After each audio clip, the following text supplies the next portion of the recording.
This same Imperial Majesty is arranging to confer a very high honor on Sunday Adeyemo, who in my own part of Nigeria in the southeast, we see him as a counterpart of Nnamdi Kanu.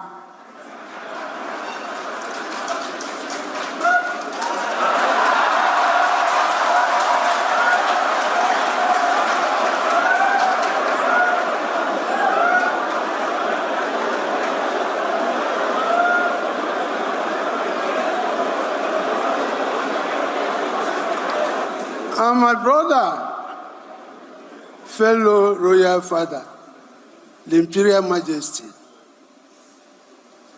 does not seem to understand the pain in my heart when Nnamdi Kanu is in Sokoto. So, sir, the ball stops on your court.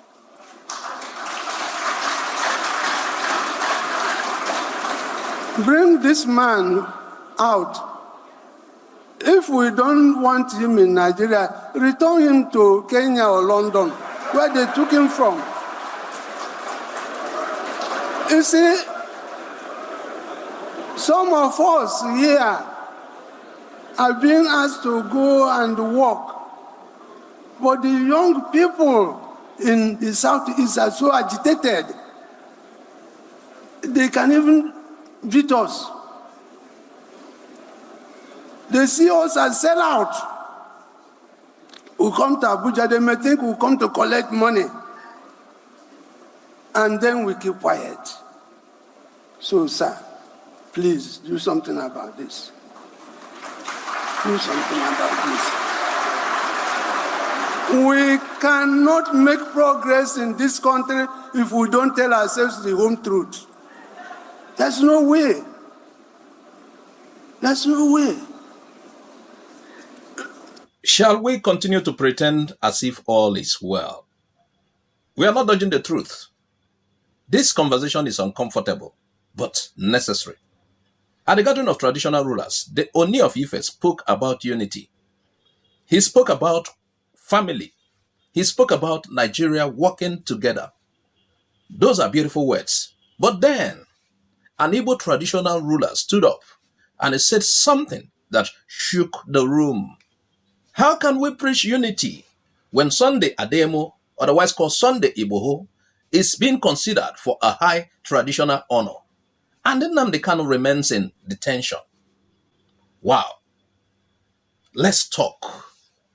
Here is the question nobody wants to answer. Sunday Igbo, Yoruba self-determination figure. Nnamdi Kanu, IPOB leader from the southeast, also a self-determination figure.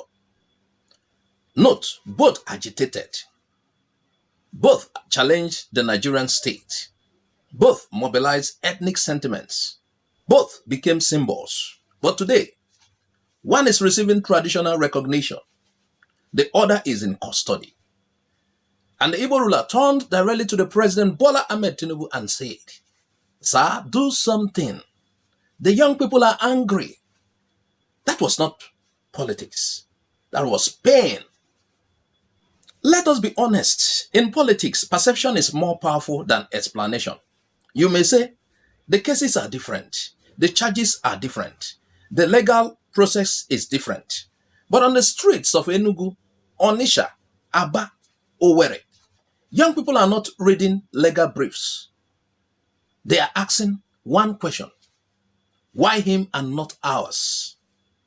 That question, if ignored, becomes resentment. And resentment becomes instability. The Igbo monarch said something deep. He said, young people see us as sellouts. They think when traditional rulers come to Abuja, they collect money and keep quiet. That statement is heavy. Traditional rulers are supposed to be bridges between the people and the state. But when the people feel unheard, those bridges start shaking. That is bigger than titles. That is about trust. And at this juncture, I would like to mention the name of this Igbo traditional ruler, Igbo monarch, for the sake of records. His name is His Royal Highness Igwe Lawrence Agubuzu, Obunechendo of Ezema, Olo Kingdom in Eziago local government area of Enugu State. For the records, note, for the records again. Let us calm something immediately. This is not Yoruba versus Igbo. No, the Oni of Ife does not control federal prosecutions. Traditional honors are cultural decisions, but symbolism matters and timing matters. When emotions are high in one region, every gesture is magnified. And Nigeria is fragile right now. We must stop pretending it is not. Yes, President Tinubu inherited this situation. The detention of Nnamdi Kanu did not start under him. But leadership is not about inheritance. It is about decisions. Southeast leaders have repeatedly called for political dialogue. Some say, let the courts decide. Others say, political problems need political solutions. The question right now is simple. Is keeping him detained helping national unity, or is deepening division? That is not hate speech, you know that. That is governance question. Here is the real danger. When different regions begin to believe the law treats us differently, when people start measuring justice through the ethnic lenses, that is when national unity begins to bleed. Not with guns, but with distrust. And distrust is slow poison. Nigeria cannot demand loyalty from citizens who feel unheard. Nigeria cannot preach unity without addressing perceived imbalance. Nigeria cannot ignore agitation and expect silence forever. Silence is not peace. Silence is pressure. And pressure, if unmanaged, it explodes. Here is what mature leadership looks like. 1. Transparency. 2. Clear communication. 3. Equal application of the law. 4. Political dialogue where necessary. If the cases are legally different, explain clearly. If reconciliation is possible, pursue it boldly. But ignoring the perception gap, that is dangerous. To the traditional rulers, your people are watching.